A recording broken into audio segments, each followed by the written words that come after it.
with, apparently. So my choice for MVP so far, the midway point of the season, was Seattle forward Breanna Stewart. Look at you. You went with Tina Charles. Okay. I went with Stewart because she ranks in the top 5 in points per game, rebounds per game, and blocks per game. So getting it done in a little bit of everything area-wise. Okay. Oh, comeback, Tina Charles. Okay. I see your pick there. The reason why I picked Tina Charles, I actually went back and forth between Tina Charles and Jonquel Jones. I did consider Breanna Stewart as well. The reason why I picked Tina Charles is because they have missed so many All-Stars, and Emma Miesemann not being there, Elena Deladon not being there, and the fact that Tina Charles has been the target of so many defenses here during this first half, and yet she still could set a points per game record in the WNBA this year. So that's why I went with Tina. Okay, I like that. So Rookie of the Year, I think that's where we both had the same answer if you throw that graphic back up there.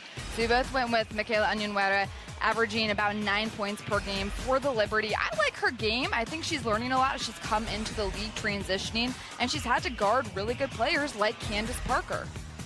I have no argument.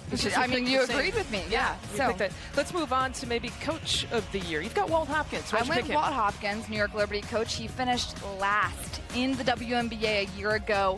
Only won 2 games. At this halfway point, he is 6th in the league right now. They were playing really well early on. Sabrina Ionescu went down with that ankle injury. You have to think that the Liberty would maybe be even a little higher in that standings had they not suffered that injury to their star. They definitely, I was going to say, they definitely have some different pieces from last year to this year and trying to mold those together. Noelle, in her first year, is the reason why I picked her. And granted, she's she inherited the WNBA defending champs and a lot of All-Stars and some Olympians on that roster.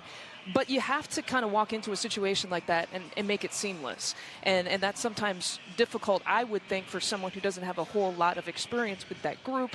In the head coaching position, I think she's done a fabulous job. And to step up and so seamlessly translate over, I think also is a massive reason as to why that is a very good person to pick. She was my second choice, but I decided I wanted to be a little different and see how it would play out. I just knew you were going to pick her. You did. Okay. Trying to. And so comeback. Tina, for you. So Tina Charles in the 2019 season had a great year. However, her numbers have drastically improved, particularly in shooting the 3-point ball. She's shooting 36% from beyond the arc this year. It's an area of her game that she's really worked on developing, and as a post player in the league, you have to have that 3-point shot. So her ability to shoot the ball, she's leading the WNBA in scoring right now at 25 points per game. And she didn't play in 2020 due to some health reasons. So that comeback kid right now for me is Tina Charles. Well, speaking of health reasons, that's why I picked Kelsey Plum, because in June of 2020 is when she had an Achilles injury, had to get surgery on it. And then you fast forward here to this year and you look at her numbers, she's averaging career highs. She's now an Olympian on the 3-on-3 team. And so to me, that was really, really impressive to go from last year, the Achilles injury, one of the hardest injuries to rehab from, to now having one of her best seasons in the WNBA. I agree. Kelsey Plum is also a great social media follow, by the way. She's hilarious on there. So if you want some entertainment, you know who else is a good social media follow? Me. Yeah. Lisa's not bad herself either. I'm not bad myself. It's just a shameless plug here. Okay. Halftime here in Chicago. Our producer's saying, wrap it up, wrap it up. We got social media plugs, wrap it up. We'll be back after this.